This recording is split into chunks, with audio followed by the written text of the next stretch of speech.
অজ্ঞানতিমিরান্ধস্য জ্ঞানাঞ্জনশলাকায়া চক্ষুরুন্মীলিतं येन তস্मै শ্রীগুরবে নমঃ। নমো বিষ্ণুপাদায় কৃষ্ণপ্রেষ্ঠায় ভূতলে শ্রীমতে ভক্তিবেদান্ত স্বামিনীতি নামিনে। নমস্তে সরস্বতী দেবে গৌরবাণী প্রচারিণে নির্বিশেষ শূন্যবাদী পাশ্চাত্য দেশতারিণে। জয় শিল প্রভুপাদ, জয় শ্রী গুরুদেব। হরে কৃষ্ণ কৃষ্ণ কৃষ্ণ হরে হরে, হরে রাম রাম রাম হরে হরে।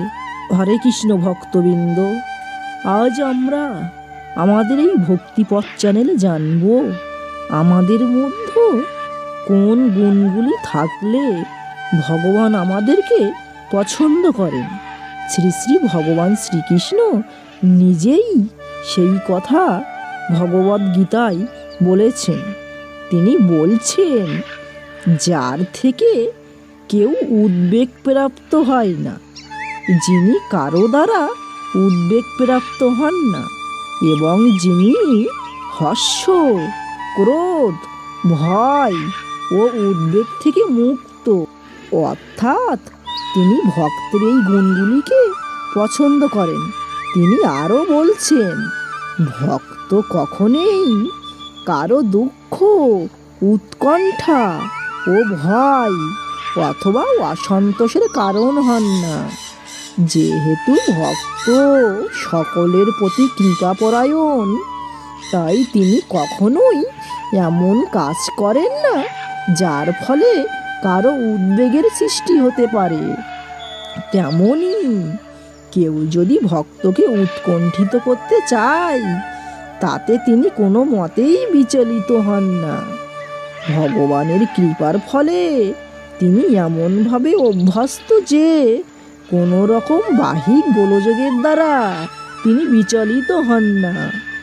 প্রকৃতপক্ষে ভক্ত যেহেতু সর্বদাই শ্রীকৃষ্ণের সেবায় নিয়োজিত এবং শ্রীকৃষ্ণের ভাবনায় মগ্ন থাকেন, তাই জড়জগতের কোনো অবস্থাতেই তাকে বিচলিত করতে পারে না। বৈশ্বিক মানুষ সাধারণত ইন্দ্রিয় সুখ ও দেহ সুখের সম্ভাবনায় অত্যন্ত আনন্দিত হন, কিন্তু তিনি যখন দেখেন যে অন্যের কাছে ইন্দ্রিয় সুখ ভোগের এমন সমস্ত সামগ্রী রয়েছে তা তার কাছে নেই, তখন তিনি খুব বিমর্ষ হন এবং পরশ্রীকাতর হয়ে ওঠেন। যখন তিনি দেখেন তার শত্রুর আক্রমণের সম্ভাবনা রয়েছে, তখন তিনি ভয়ে ভীত সম্ভ্রস্ত হয়ে পড়েন এবং তার জীবনে যখন ব্যর্থতা আসে তখন তিনি হতাশ হয়ে পড়েন। কিন্তু কৃষ্ণ ভক্ত সর্বদাই এই সমস্ত উপদ্রব থেকে মুক্ত, তাই তিনি ভগবানের কাছে অত্যন্ত প্রিয়। তাই আমাদের প্রত্যেকের মধ্যে যাতে এই গুণগুলি আনয়ন করা যায় তার প্রচেষ্টা সদা সর্বদা করতে হবে। তবে আমাদের মধ্যে যদি এই গুণগুলি না থাকে তবে দুঃখ হওয়ার কোনো কারণ নেই। ভগবানের কাছে বারবার প্রার্থনা করতে হবে। তাহলে ভক্তবৃন্দ, আপনাদের এই কথা কেমন লাগলো আপনারা জানান।